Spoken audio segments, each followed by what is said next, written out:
Hello friends, आपल्या daily delicious चॅनलमध्ये तुमचं सर्वांचं स्वागत आहे।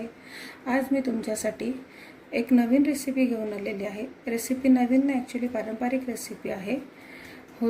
रेसिपीचं नाव आहे हुळग्याचे शेंगोळे। याच्यासाठी मी 1 कप हुळग्याचं पीठ, काही ठिकाणी याला कुळीतसुद्धा म्हणतात, हे 1 कप कुळथाचं किंवा हुळग्याचं पीठ चाळून घेतलेलं आहे। त्याच्यामध्ये आता आपण थोडीशी हळद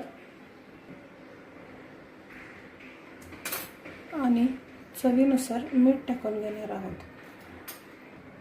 आता या पिठामध्ये टाकण्यासाठी मी लसूण, कोथिंबीर, हिरव्या मिरच्या आणि जिरं घेतलेलं आहे, जे की आपण खलबत्त्यात कुटून घेणार।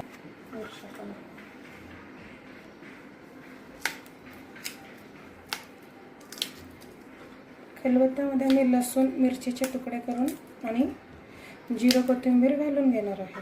हे पहा, जिरं आणि कोथिंबीर। आता आपण हे कुटून घेणार आहोत। हे एकदम बारीक करून घ्यायचे खलबत्त्यामध्ये कुटून पेस्ट छान तयार झालेली आहे। हे बघा,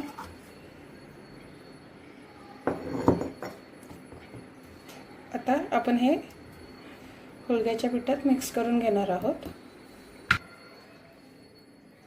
थोडंसं पेस्ट मी खलबत्त्यात तशीच उरवलेली आहे, जी की आपण ग्रेव्ही करताना वापरणार आहोत। आता मी हे पीठ मळून घेणार आहे। घट्टसर पीठ मळून घ्यायचं आहे। त्याच्यासाठी आपल्याला अंदाजे अर्धा कप पाणी लागेल। शेवटी मी तुम्हाला मला किती पाणी लागलं हे नक्की सांगेल। मी थोडं पाणी ॲड करणार आहे। घट्टसर गोळा मळून घेणार आहे। तुम्ही पाहू शकता, घट्टसर पिठाचा गोळा तयार झालेला आहे। त्याकरता मला अर्धा कप पाणीसुद्धा पूर्ण लागलेलं नाही, त्याच्यातलं 2 ते 3 चमचे पाणी माझ्याकडून उरलेलं आहे। तर पिठाचा अंदाज घेऊनच तुम्ही पाणी घालायचं आहे पिठामध्ये। जास्त पाणी घातलं तर शेंगोळे करता येत नाहीत। आता याच्यावरती थोडंसं तेलाचा हात घेणार आहे मी आणि पीठ छान मळून घेणार आहे आणि त्याचे शेंगोळे बनवणार आहे।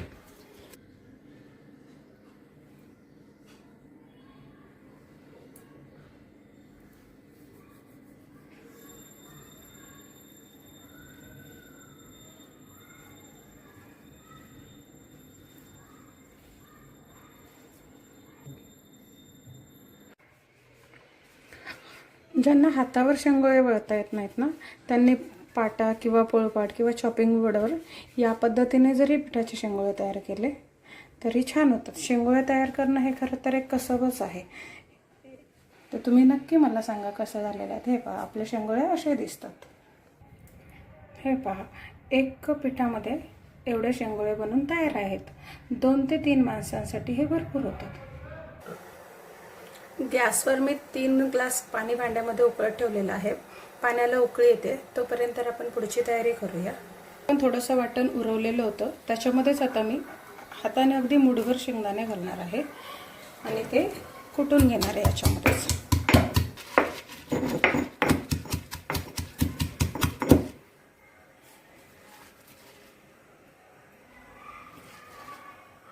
तयार झाल्याची कृती करूया। आता तुम्ही पाहू शकता, पाण्याला छान उकळी आलेली आहे। त्याच्यामध्ये आपण थोडंसं तेल सोडून घेणार आहोत, अगदी चमचावर, आणि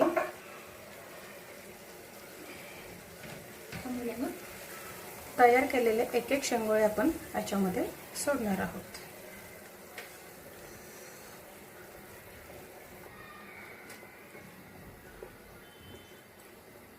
शेंगोळे आपण झाकण ठेवून 10 ते 15 मिनिटं बारीक गॅसवर शिजवून घेणार आहोत। तुम्ही पाहू शकता, आपले शेंगोळे छान आता उकळलेले आहेत, बऱ्यापैकी ते शिजत आलेले आहेत। पण अजूनही चेक केलं तर थोडेसे कच्चे असल्यामुळे आपण अजून त्याला 5-10 मिनिटं शिजवणार आहोत। ज्या भांड्यामध्ये आपण शेंगोळ्यांचं पीठ मळलं होतं त्यात थोडंसं पीठ भांड्याला लागलेलं होतं, त्याच्यामध्येच मी आता 2 चमचे पाणी घालून हे छान एकजीव करून घेतलेले। तुम्ही पाहू शकता, ह्याची कन्सिस्टन्सी काहीशी अशी आहे। आता हे जे मिश्रण आहे ते आपण आपल्या शेंगोळ्यामध्ये घालणार आहोत। चला तर आपले शेंगोळे पाहूया शिजलेत का।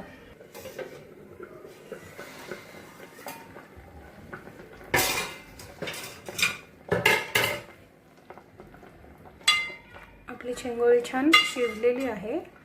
आता याच्यामध्ये आपण हे पिठाचं मिश्रण घालून घेणार आहोत.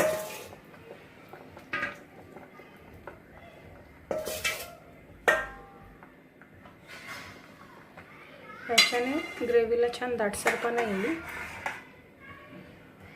लक्षात ठेवा, शेंगोळे तुटणार नाही याची काळजी घ्यायची. हलवताना अगदी हलक्या हाताने हलवायचं आहे.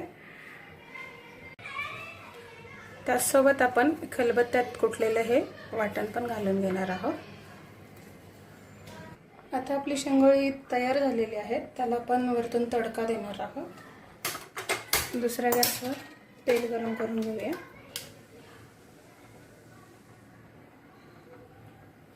तेलातली ही रेसिपी आहे, तुम्ही पाहू शकता.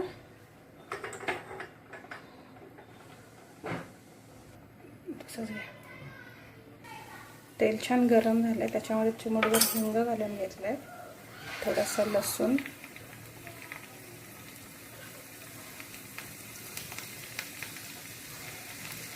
घालून घेणार आहे. थोडीशी कोथिंबीर आपण इकडे घालूया. आता हा तडका आपण शेंगोळ्यावर घालून घेणार आहोत.